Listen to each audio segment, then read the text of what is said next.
Olá, querido, seja bem-vindo mais uma vez aqui ao nosso canal. Hoje nós vamos estudar o princípio dia-ano. Será que esse princípio é aplicável em todas as profecias da Bíblia?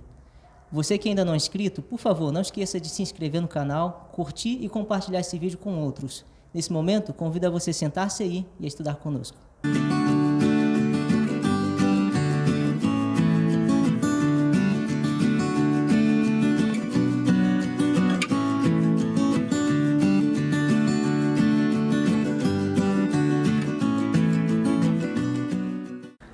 Muito bem, vamos então iniciar o nosso estudo com uma oração, como nós sempre fazemos. Quero pedir aqui ao nosso amigo Ricardo, por favor, ore para a gente. Ok, vamos orar.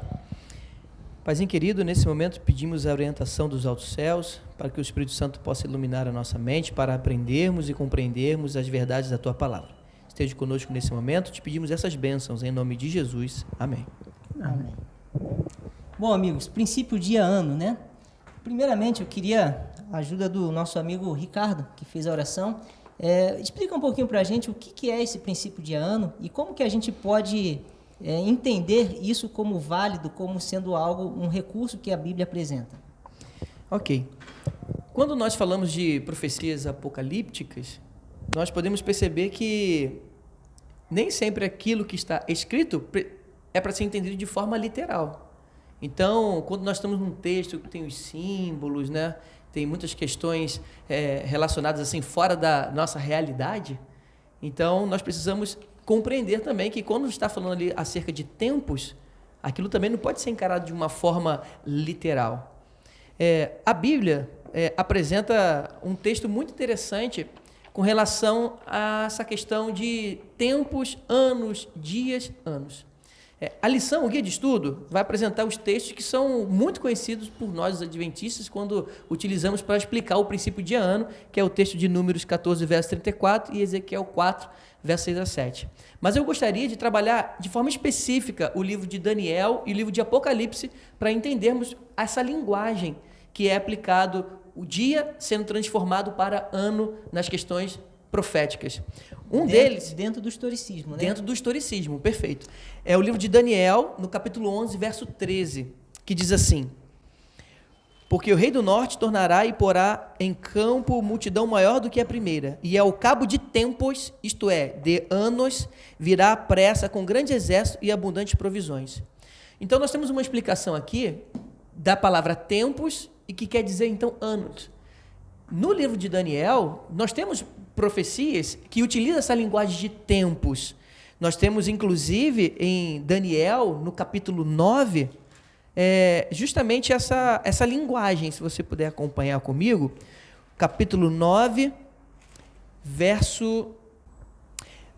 Daniel, capítulo 7, verso 25, que diz assim: proferá palavras contra o Altíssimo, magoará os santos do Altíssimo e cuidará em mudar os tempos e a lei, e os santos lhe serão entregues nas mãos por um tempo, 2 tempos e metade de um tempo. Então nós temos aqui em Daniel 7, 25, o entendimento de que tempos quer dizer anos. Nós sabemos que quando nós estudamos profecias, o livro de Daniel e o livro de Apocalipse são livros que precisam estar entrelaçados no estudo. Quando nós vamos para o livro de Apocalipse, nós vamos perceber ali de um período de tempo que é justamente esse aqui de Daniel 7:25, com relação à perseguição dos santos. Então, quero convidar vocês a abrirem a Bíblia comigo lá no livro de Apocalipse, e eu já estou encerrando, inclusive, a minha fala aqui. Apocalipse, capítulo 12, verso 14, e diz assim: e foram dadas às mulheres as 2 asas de grande águia, para que voasse até o deserto, ao seu lugar, aí onde é sustentada durante um tempo, tempos e metade de um tempo, fora da vista da serpente. Então nós temos novamente a linguagem aqui, igualzinho de Daniel 7:25, e esse período aqui de Apocalipse 12, 14, é a mesma linguagem de Apocalipse 12, verso 6, que diz assim: a mulher, porém, fugiu para o deserto, onde lhe havia Deus preparado lugar para que nele a sustente durante 1260 dias. Então, esse período de tempo, 2 tempos e metade de um tempo, é o equivalente a 1260 dias. E como nós percebemos que esse período de tempo quer dizer anos, então 1260 dias quer dizer 1260 anos. E todos esses textos estão dentro do contexto da perseguição contra os santos do Altíssimo, conforme lá em Daniel 7, verso 25. Bacana, muito bom, muito bem explicado, né? Agora, pastor João, nos ajude a entender como que a gente pode aplicar esse princípio de ano e por que também ele é tão importante para nós. Tem dois pontos que são muito relevantes, né?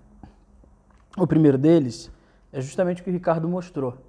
Essa questão da equivalência. É impossível que a profecia alcance seu cumprimento num período tão curto. Vocês percebem que quando nós vamos falar, por exemplo, da perseguição que o povo de Deus ele sofreu, nunca durou tão pouco tempo, um quesito assim de 3 anos e meio literais. Quando nós vamos para os dias desses anos, que se tornam 1260 dias, e você percebe na história o cumprimento, você então entende que esses dias se referem a um período de tempo muito maior. Então, o primeiro aspecto é o contextual. O contexto te apresenta a necessidade de que esse cumprimento profético seja muito maior. E o segundo ponto, e muito importante, que nós até brincamos aqui, é a questão do ancoramento. Você está ancorando a profecia em determinado tempo que Deus já designou. Deus já disse que vai acontecer naquele momento.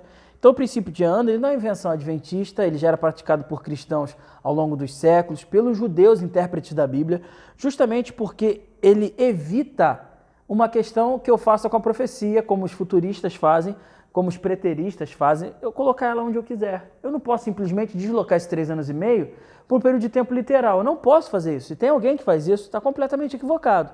Justamente a Bíblia ancora o cumprimento dessa profecia para que nós possamos entender. Ela ocorre aqui, ela termina aqui, um quesito até da validade. Ela tem um início e ela tem um fim para mostrar algumas coisas. Primeiro, a presciência de Deus. Deus já determinou, ele já conhecia. Segundo, em que momento da história eu vivo. E terceiro, em qual parte dessa história, em qual lado dessa história eu vou fazer parte, eu vou me alistar. Então, o princípio de ano, ele tem esse aspecto até doutrinário. Vacinar contra heresias, impedir que nós ajustemos a profecia em qualquer momento que nós queiramos, e justamente nos traz a ideia ou a noção de onde nós estamos e o que nós precisamos fazer para continuar sendo o povo de Deus. Não que a salvação venha pelo que nós façamos, mas como já foi dito, sendo o povo de Deus, eu tenho a missão a cumprir. Bacana, muito bem. E, pastor Gabriel, a gente tem ali no livro de Daniel uma profecia de tempo, que talvez seja a maior profecia de tempo já registrada na Bíblia. Até o verso Auro citou, né, 2.300 dias ou tardes e manhãs. Como é que a gente pode entender a importância desse princípio de ano dentro dessas profecias aí, especialmente as apocalípticas?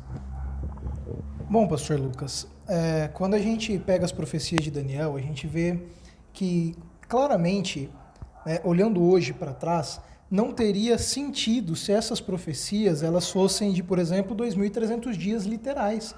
Seria um período muito curto e o evento que a profecia aponta, ele não teria ocorrido, ele não teria acontecido.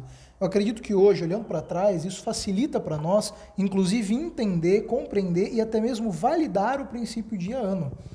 As profecias de Daniel, outra que é um exemplo de Daniel 9, que é a profecia das 70 semanas, seria um período curto, que a própria lição vem trazendo, de coisa de 1 ano e meio, 1 ano e 4 meses, o povo de Israel não teria nem voltado de Babilônia ainda.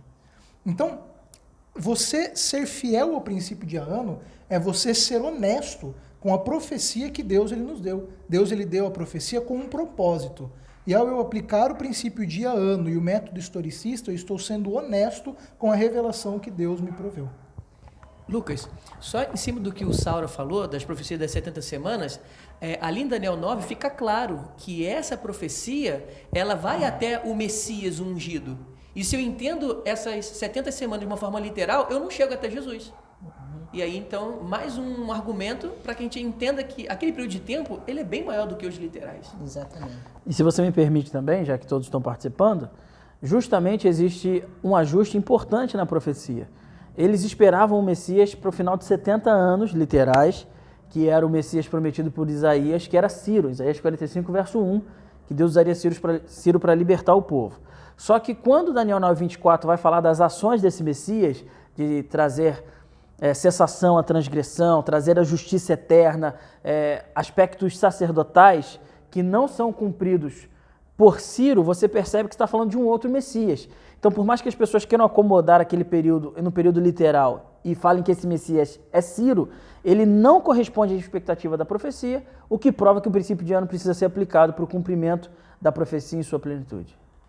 Muito bom. Então, queridos, nós aprendemos hoje que o princípio de ano, ele é muito importante quando nós vamos interpretar as profecias pelo método historicista. A gente precisa entender que esse princípio, ele não pode ser aplicado a qualquer profecia também. O contexto vai determinar onde é que ele deve ser aplicado. E esse princípio, ele é fundamental para ancorar também a profecia que nós estamos estudando. Queridos, nós queremos que você seja abençoado por Deus e que você se aprofunde no texto bíblico, se aprofunde no conhecimento da palavra de Deus e adquira ali também a ciência da vontade dele para você. Que Deus lhe acompanhe e você tenha um dia abençoado.